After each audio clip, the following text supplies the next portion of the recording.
Hi, I'm Ashley Johnson with Clear Bros TV, and it's the opening night of the Culver City Film Festival. Really exciting. We had an actors panel, broadening your reach as an actor, and I'm sitting here with the one and only Tracey Birdsall, who is ridiculously talented, an actress, a producer, a stunt woman. But a really cool thing that I didn't even share with you 2 minutes ago when we were just sitting here talking is that we have the same birthday. Like literally like the same birthday, like big up to cancers.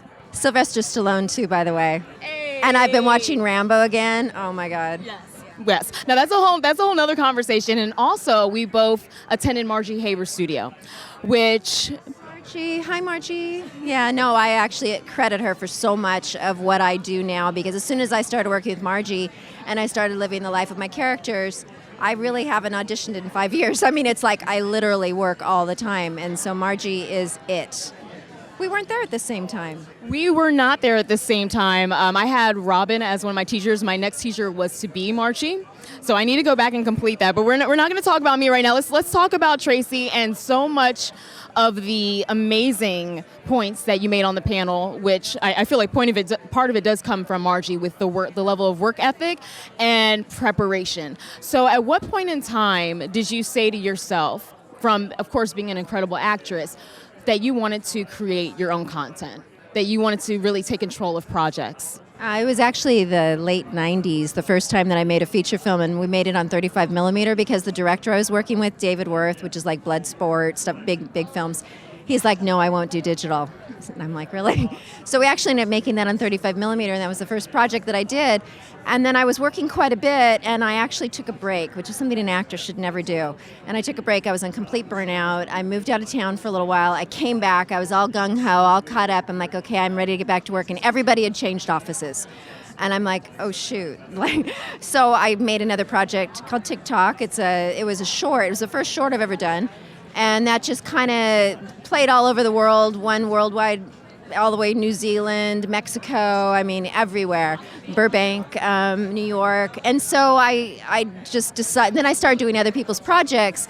And it wasn't actually until I met Neil, because I do other people's projects, like I worked with 624 on Who's Channel last year, stuff like that. But I met Neil, and he makes a lot of his own projects, science fiction, and I'm a huge science fiction nerd, like really, really bad. So he said to me one day, he goes, well, I have this film in post. He goes, do you want to do a robot voice? I don't have a role. I mean, me, yeah, I want to be a robot. You know, it's like I've never been a robot. I think Tracey's game for anything, and that's why we love her. She's willing to live any life.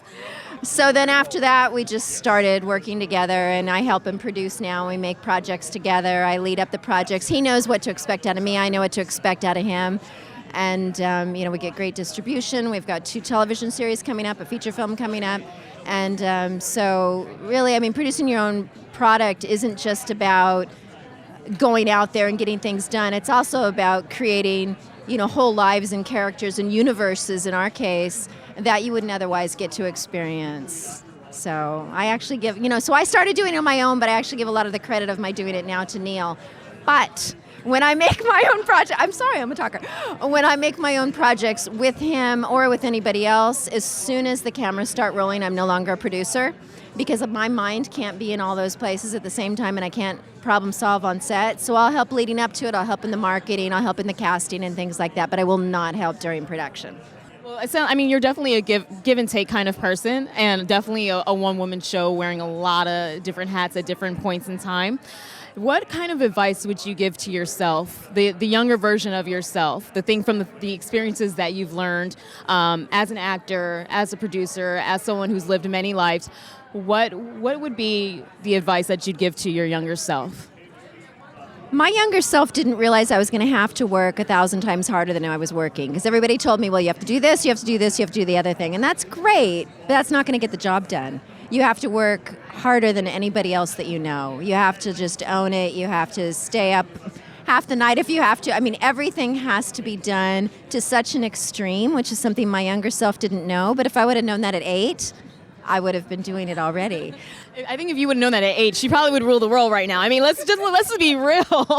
I just didn't know. Nobody told me. They all said, no, like 2 to 4 hours on this, like 4 days on that, and literally I'll spend 6 months on a project before we start shooting if I have the opportunity and if I have the material. and I'd love to spend years on it if I had the opportunity and the material. Well, Tracey, I really do appreciate you being here for the panel, taking the time to do a spotlight interview, and let's just talk a little bit about your work ethic.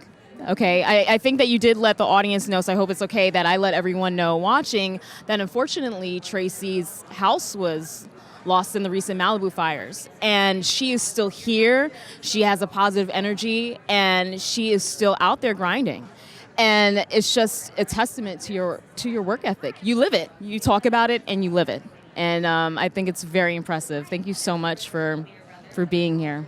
Thank you for having me. Thank you for having me. Life happens, and you still have to keep following your goals and doing what it is that you've committed to doing, no matter what happens. I mean, that's kind of what it is. You know, you just have to keep going. And it's like, yeah, I miss my stuff. Yeah, I miss my house. Yeah, I had a lot of memories in there. But my life is about performing. My life is about the characters that I create. My life is about keeping my commitments with the people I make commitments with. And I don't believe in breaking those things. So, yeah, thank you for having me. And what's the next film that we're going to see you in? What's the next project for you?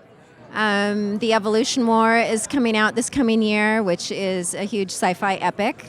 And then 2 television series that we've completed. One's called The Time War, Adolf Hitler traveling through time, rewriting history. I play his daughter and his nemesis. And then also Age of Darkness is another sci-fi. So one's time travel and one's science fiction. Absolutely. Well, Tracey is who we all aspire to be, and I definitely want to thank you so much for being here tonight.